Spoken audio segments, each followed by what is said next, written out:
mempersilakan kajian dari Ustadz. Siapa Ustadznya, siapa yang ikutan, nanti kita lihat bareng-bareng dan kita simak bareng-bareng apa isi kajiannya. Mungkin agak singkat ya, soalnya kita durasi yang free, jadi mungkin sekitar 40 menitan kurang.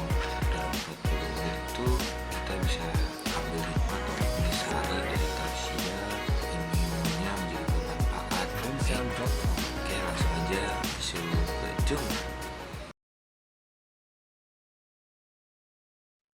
Wala in kafartum, jika kalian kufur terhadap nikmat yang aku berikan.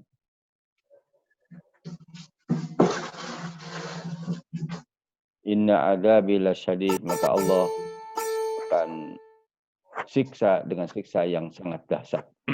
Inna adabi lasyadid.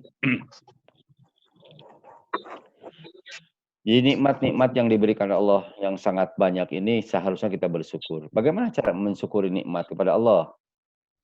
Yaitu kita melaksanakan perintahnya sekaligus menjauhi larangannya. Itu tandanya kita sebagai manusia bersyukur. Contoh, kita diberi nikmat untuk bisa bernapas. Kalau kita mau menghitung-hitung napas yang diberikan oleh Allah, tidak akan bisa kita menghitungnya. Kita bisa melihat dengan mata yang sehat. Itu nikmat dari Allah Subhanahu wa taala, gratis. Kita nikmat bisa berjalan, itu nikmat gratis dari Allah. Tapi kalau Allah stop, siapapun tidak akan bisa menghalanginya. Mereka itu kita dalam keadaan sehat, dalam keadaan bugar, seharusnya kita melaksanakan apa yang diperintahkan oleh Allah dan sekaligus menjauhi larangannya. Jadi kalau punya mata sehat itu harusnya rajin baca Quran, rajin baca-baca buku, ya. Jadi digunakanlah mata ini untuk kebaikan-kebaikan. Demikian juga ya kita dikasih kaki yang sehat, gitu ya. Itu seharusnya digunakan untuk kebaikan-kebaikan. Tanpa kita sadari bahwa ini kita bisa berjalan karena izin Allah. Gratis dari Allah. Cuma orang biasanya menyadari bisa dapat nikmat itu manakala yang bersangkutan sakit. Sakit, gangguan napas, sakit, gangguan mata, sakit, gangguan telinga, sakit kaki, bahkan kalau stroke, ya mungkin tidak ada nilainya lagi kaki itu. Ya. Oleh karena itu kita pantaslah untuk bersyukur kepada Allah Subhanahu wa taala. Pantas. Jadi manusia itu pantas. Dan kalau bersyukur kepada Allah bukan berarti untuk Allah. Untuk diri kita sendiri. Kalau bagi Allah semua orang bersyukur, semua orang bertakwa di dunia ini ya, tanpa satupun yang tidak bertakwa kepada Allah tidak akan menambah kekuasaan Allah.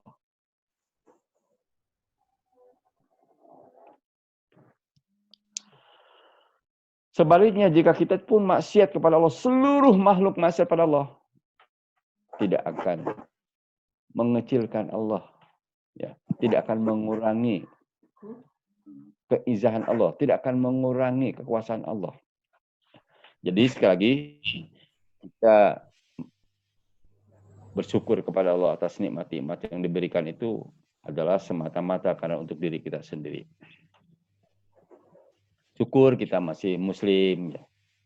Syukur kita itu menjadi muslim itu nikmat yang sangat besar. Nikmat iman itu nikmat yang paling besar. Sebab kalau orang sudah keluar dari iman, imannya sudah keluar, itu rugi.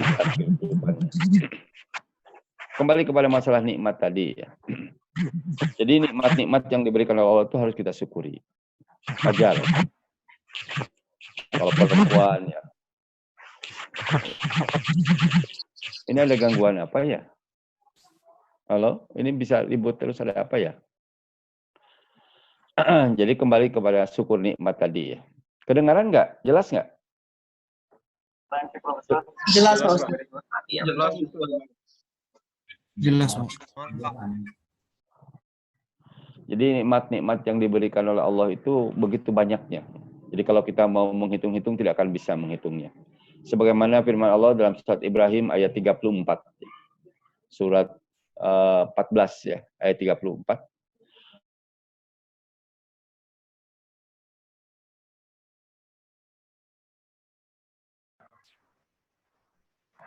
Allahu Akbar. Mau menghitung-hitung nikmat yang aku berikan, kalian tidak akan bisa menghitungnya. Ya. Begitu hebatnya nikmat yang diberikan oleh Allah SWT. Kita tidak akan bisa menghitungnya. Kata Allah, Allah nantang kepada kita. Anda bisa sehat seperti ini karena dikasih nikmat oleh Allah. Anda kalau menghitung nikmat yang diberikan tidak akan bisa menghitungnya. Nikmat bernapas. Bahkan para ilmuwan mengatakan nikmat sehat paru-paru itu luar biasa. Ya. Karena salah satu organ tubuh kita yang tidak pernah istirahat itu adalah paru-paru. Ya. Oleh karena itu, wajarlah kita harus bersyukur pada Allah. Wajarlah kalau kita harus melaksanakan perintah Allah. Wajarlah kalau kita harus menjauhi larangan Allah. Oleh karena itu, nikmat yang diberikan kita tidak akan bisa menghitungnya.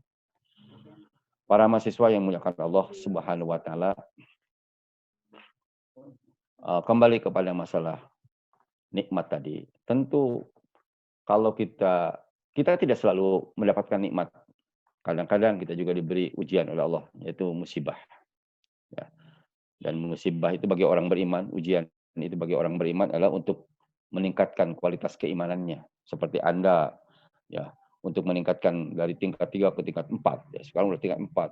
Nanti sebentar lagi, ya, ditugaskan dan sebagainya. Kan gitu. Itu ya terus Anda selalu kan diuji di lapangan.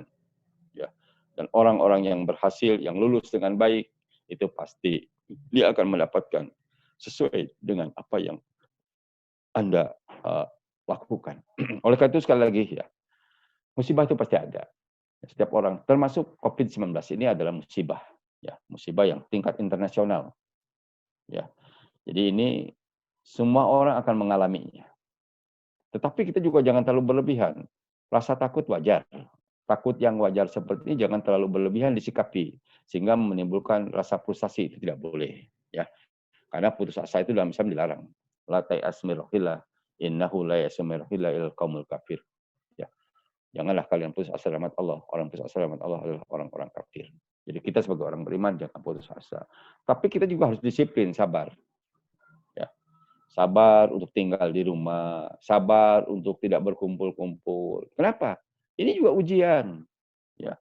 Jadi kalau kita ingin lulus ujian ini, dan itu bisa sebentar. Kalau seandainya kita ini lulus, kalau seandainya kita ini sabar untuk tinggal di rumah semua, ya, tingkat nasional gitu ya. Itu sebetulnya 14 hari aja selesai. Cuma karena kita ini kurang disiplin ya, sehingga akhirnya agak berpanjang lagi. Ini nih kelemahan kita, kekurangan sabaran, kekurangan disiplin ya. Bahkan sabar ini suatu keharusan. Dan ada lagi sabar yang terkait di bulan Ramadan, yaitu saum. Nah, saum itu mendidik kepada kita menjadi orang yang sabar. Ya, pertama kaitan dengan sabar di bulan Ramadan itu adalah sabrun ala alamil ju wal atos. Sabar untuk menahan rasa laparnya dan haus. Nah, itu memerlukan kesabaran. Ya, tidak sedikit yang aku muslim, yang aku beriman, tapi dia tidak sabar. Ya. Sehingga dia berbuka pada jam 10, jam 12 gitu. Itu tidak bagus dan tidak baik. Bahkan kalau orang buka di bulan Ramadan itu dikarenakan benci dengan Islam, itu murtad. Nah, kembali tadi kepada masalah sabar tadi. Jadi sabar yang kedua terkait di bulan Ramadan ala taatillah. Sabar untuk taat pada perintah Allah. Sabar untuk ya, taat pada perintah Allah. Banyak perintah-perintah yang disuruh oleh Allah pada bulan Ramadan, di antaranya tarawih, qiyamul lail. Di tarawih ini ibadah sunat yang dilakukan khusus bulan Ramadan. Jadi kesempatan ini harus dilaksanakan dengan cara yang baik, ya. Walaupun di rumah, gitu ya, kita tetap harus lakukan dengan cara yang baik. Jadi memang taat kepada perintah Allah memerlukan kesabaran. Ya. Kita untuk taat pada Allah itu perlu sabar. Bagi orang-orang yang sabarlah yang akan berhasil, gitu ya. Termasuk, nah ini maaf ya, salah satu yang sering kita lalaikan adalah sahur. Kalau buka kan kita alhamdulillah ya, kata Rasulullah segera berbuka. Ini sepakatlah, hampir semua kita ini kalau disuruh berbuka segera berbuka ya pada saat terbenam matahari. Tapi begitu akhirkan sahur ya, as-sahur barokah. Janganlah sekali-kali kita mengatakan walaupun tidak sahur saya kuat saum. Bukan itu. Ya. Orang tidak sahur sah nggak? Ya sah lah. Sahur jam 1 sah ya sah. Ya. Tapi sahur yang baik itu kata Rasulullah adalah kalau baca Quran sekitar 50 ayat. Ya, jadi kalau baca Quran sekitar 50 ayat. Ya. 50 ayat itu kalau kita hitung-hitung ya paling perkiraan ya antara 15 menit, 20 menit, 25 menit. Ya, tentu yang baca Quran yang tertib ya. Tidak terlalu tergesa-gesa, juga tidak terlalu lambat ya yang baru belajar, bukan ya. Jadi sekitar antara 15 menit, 20 menit, 20 menit. Dan itu masih jarang umat Islam ini melakukan itu. Jadi Indonesia ini masih jarang ya. Masih jarang kalau sahur itu umpamanya maaf ya jam subuh itu jam 4.34, seharusnya sahur itu mulainya jam 4. Ya, jam 4 lewat 10 atau jam 4 lah yang jadi setengah jam lah sebelum subuh itu sahur kita. Itu yang dianjurkan. Sehingga kita tidak tidur lagi dan itu diperlukan kesabaran. Sholat sunat 2 rakaat sebelum subuh itu pahalanya lebih baik daripada isi dunia. Dan itu hadisnya sahih gitu. Ya. Itu kan luar biasa ya. Sehingga kita tidak tidur lagi setelah sahur. Jadi jangan tidur lagi setelah sahur. Makanya banyak orang yang kesiangan. Itu karena kurang sabar. Ya. Itu sabar terkait dengan di bulan Ramadan. Ada sabar yang ketiga. Sabrun an maksiatillah. Sabar untuk tidak maksiat kepada Allah. Ya. Yang namanya maksiat itu setiap yang dilarang oleh Allah, ya kita lakukan itu namanya maksiat. Ya. Maksiat kecil, maksiat besar. Diusahakan kita jauhi. Dan itu memerlukan kesabaran. Termasuk bicara yang tidak baik. Bicara yang tidak bermanfaat. Apalagi sikap-sikap yang tidak baik gitu ya. Nah itu dilarang gitu ya. Nah sebetulnya bukan hanya bulan Ramadan saja, di luar bulan Ramadan pun kita memang harus baik ya. Karena orang beriman itu kalau kata Allah dalam surat Al-Mu'minun ayat 3 ya. Walladzina hum 'anil lagwi mu'ridun. Jadi orang yang beriman yang berbahagia itu diantaranya adalah dia tidak berkata berbuat yang sia-sia. Jadi tidak melakukan hal yang mubatil. Jadi perbuatan itu harus bermanfaat minimal untuk dirinya. Syukur-syukur manfaat untuk orang lain ya. Dan lebih bagus lagi manfaat untuk bangsa Indonesia yang kita cintai ini. Para mahasiswa yang dimuliakan Allah Subhanahu wa taala. Jadi jika sabar 3 itu terkumpul ya. Itu pahalanya tanpa batas. Jadi kalau kita melakukan, maaf ya, kalau kita melakukan, ini saum ini luar biasa ya, pahalanya tanpa batas, kalau sabar. Ya. Beda dengan melakukan ibadah-ibadah lain, seperti infak contohnya ya. Infak itu kalau kita infak itu paling dilipatkannya 10 kali lipat sampai 700 kali lipat. Jadi dibatasi, maksimal 700 kali lipat. Kalau kita melakukan kebaikan, satu kebaikan Allah lipatkan 10 sampai 700 kali lipat. Tapi kalau saum tidak, tanpa batas. Ya. Rasulullah Muhammad SAW bersabda, hadis dari Abu Hurairah ya, yang diriwayatkan oleh Bukhari Muslim, kullu amal ibni adama yudha'af. Al hasanatu bi asyri amsalihha ila sab'i mi'ati dhifin. Qala Allah azza wa jalla illa sauma. Ya. Jadi setiap anak Adam jika melakukan satu kebaikan, Allah lipatkan 10 sampai 700 kali lipat. Allah berfirman kecuali saum. Jadi ini hadis-hadis qudsi. Ya. Jadi kalau Anda infak, contohnya kalau Anda infak ya 100.000 ya, Allah ganti jadi 1 juta. Ya. Maksimal jadi 700 juta. Bayangkan. Ya. Kalau Anda infak 100.000 ya jadi 7 juta. Bayangkan. Ya. Itu 700 kali lipat. Berbeda dengan saum. Jadi kalau saum ini pahala tanpa batas. Kenapa? Ya. Ada 3 kesabaran tadi. Jika kumpul 3 kesabaran, sabar untuk menahan lapar haus, sabar untuk taat kepada perintah Allah, sabar untuk tidak melakukan maksiat, maka pahalanya tanpa batas. Allah berfirman dalam Quran surat Az-Zumar ayat 10. Az-Zumar ayat 10. A'udzubillahi minasyaitonirrajim. Bismillahirrahmanirrahim. Innama yuwaffas sabiruna ajrahum bighairi hisab. Sesungguhnya Allah mencukupkan pahala tanpa batas bagi orang-orang yang sabar. Ya. Jadi orang sabar ini pahalanya tanpa batas. Ya. Makanya pantas kata Rasulullah, man shoma ramadhana imanan wa ihtisaban ghufira lahu ma taqaddama min dzambi.